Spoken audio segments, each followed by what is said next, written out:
देखिए मारिया जी, सर दर्द तो चुनाव होता है तो सबको ही होता है, चाहे भारतीय जनता पार्टी हो चाहे वो कांग्रेस पार्टी हो।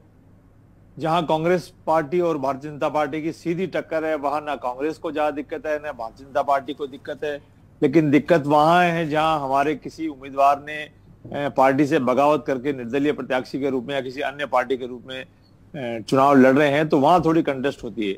लेकिन हमको तसल्ली इस बात की है कि हमने राजस्थान की जनता की 5 साल बेहतर सेवा की है और 200 हमने पूरी छांट काट करके पूरी देख रेख करके अच्छे उम्मीदवार उतारे हैं।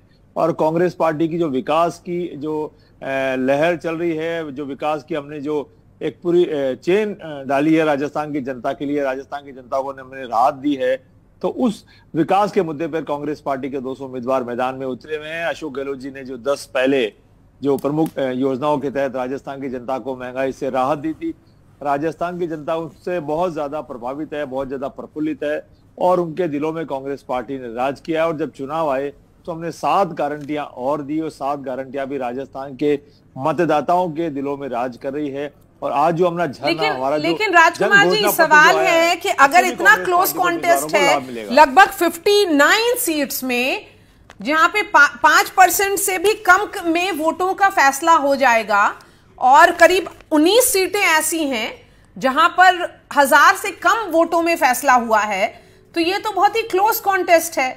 तो अगर ये माना जा रहा है कि जो मैनिफेस्टो आया है या जो कांग्रेस की गारंटी है वो शायद ये कॉन्टेस्ट क्लोज जरूर कर रही है, लेकिन फिर भी जो मोदी फैक्टर है, जो मोदी मैजिक बोला जाता है, वो फिर से रिवॉल्विंग डोर जो होता है राजस्थान का, वही दिखेगा। मारिया जी, मैजिक तो राजस्थान में अशोक गहलोत का ही चलता है। जब से राजस्थान में अशोक गहलोत जी ने सत्ता संभाली है, राजस्थान में अशोक गहलोत जी पॉलिटिक्स कर रहे हैं, तब से मैजिक तो राजस्थान में एक ही आदमी का चलता है, उसका नाम है अशोक गहलोत। और भारत के प्रधानमंत्री नरेंद्र मोदी जी भी अगर घबराते हैं पॉलिटिकली किसी से, तो वो है, उसका नाम अशोक गहलोत। मोदी साहब भी घबराते हैं, अमित शाह जी भी घबराते हैं पॉलिटिकल रूप से। अगर भारतीय जनता पार्टी किसी के पंजे में आई है, किसी के अगर शिकंजे में आई है, तो उनका नाम है अशोक गहलोत। और राजस्थान में मैजिक सिर्फ अशोक गहलोत जी का चलेगा। ठीक है, नरेंद्र मोदी जी का ये कितना डैमेज आपको वेलाराम की पार्टी, वेलाराम जी की पार्टी करेगी? उनको देखने वेलाराम घोगरा है